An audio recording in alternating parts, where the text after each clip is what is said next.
नमस्कार, मैं हूं प्रशांत भारद्वाज और आप देख रहे हैं न्यूज रूम पोस्ट।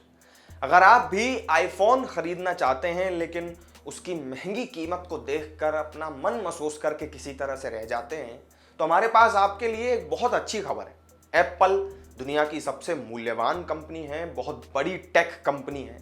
अमेरिका की इस कंपनी का जलवा पूरी दुनिया में है। लेकिन आपको जानकर यह खुशी होगी कि अब मोदी सरकार की मेक इन इंडिया पॉलिसी के तहत एप्पल पूरी तरह से तैयार है तमिलनाडु के श्री पेरम्बदूर में आईफोन 15 की प्रोडक्शन को लेकर के। यह कदम कंपनी के विनिर्माण क्षमता को बढ़ाने का एक हिस्सा है, जिसके तहत वो भारत में अपना गहरा पक्ष बनाना चाहती है। उनका उद्देश्य न केवल भारतीय बाजार में बल्कि वैश्विक स्तर पर भी विकसित होने का है। अगले महीने के मध्य में आईफोन 15 को ग्लोबल बाजार में वितरित किए जाने का प्लान है, ताकि उसके लॉन्च होने के बाद उसकी उपलब्धता में कोई कमी ना हो। हालांकि भारत में प्रोडक्शन होने का मतलब क्या हम ये मान लें कि भारत में आईफोन सस्ता हो जाएगा? इसको लेकर के कंपनी ने आधिकारिक तौर पर अभी कुछ नहीं बताया है। मेक इन इंडिया पहल के तहत आईफोन 15 के निर्माण के बाद अब कंपनी इसे अन्य देशों में निर्यात करने की दिशा में भी कदम बढ़ा रही है। कंपनी का जो मुख्य लक्ष्य है वो ये है कि वो कम समय में अन्य देशों में आईफोन 15 की आपूर्ति को शुरू करें। उन्होंने बताया कि भारत में अन्य एप्पल आपूर्तिकर्ता जैसे कि पेगाट्रॉन और विस्ट्रॉन भी जल्दी ही आईफोन 15 को असेंबल करने की कार्यप्रणाली को लागू कर देंगे। बीते साल सितंबर में एप्पल ने भारत में आईफोन 14 की असेंबलिंग करने की शुरुआत की थी, जिससे कि पहली बार देश में कुछ हफ्तों के भीतर नए आईफोन के वैश्विक लॉन्च का काम आया था।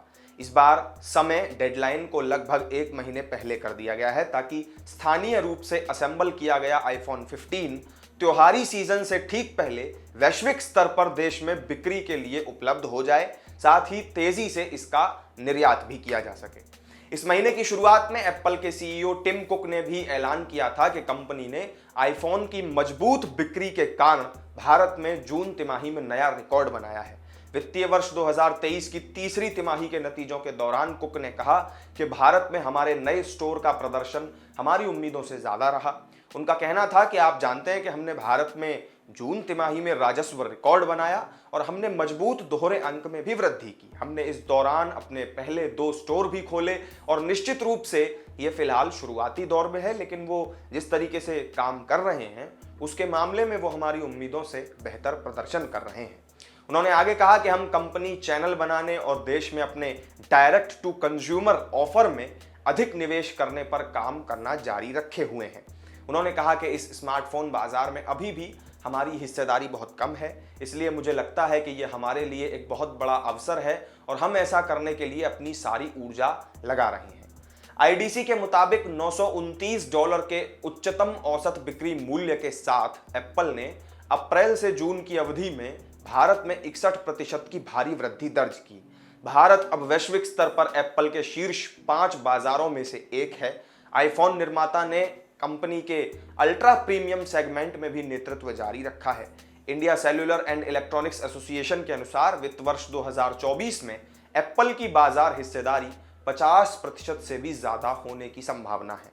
तो ये था एप्पल का वो प्लान जिसके बाद आईफोन 15 के भारत में सस्ता मिलने की पूरी संभावना है। तो इस वीडियो में मेरे साथ फिलहाल इतना ही। आपको जानकारी पसंद आई हो तो वीडियो को लाइक करें, शेयर करें और चैनल को सब्सक्राइब नहीं किया हो तो जरूर कर लें। फिर मिलेंगे किसी नई वीडियो में नई जानकारी के साथ। तब तक के लिए दीजिए इजाजत। नमस्कार।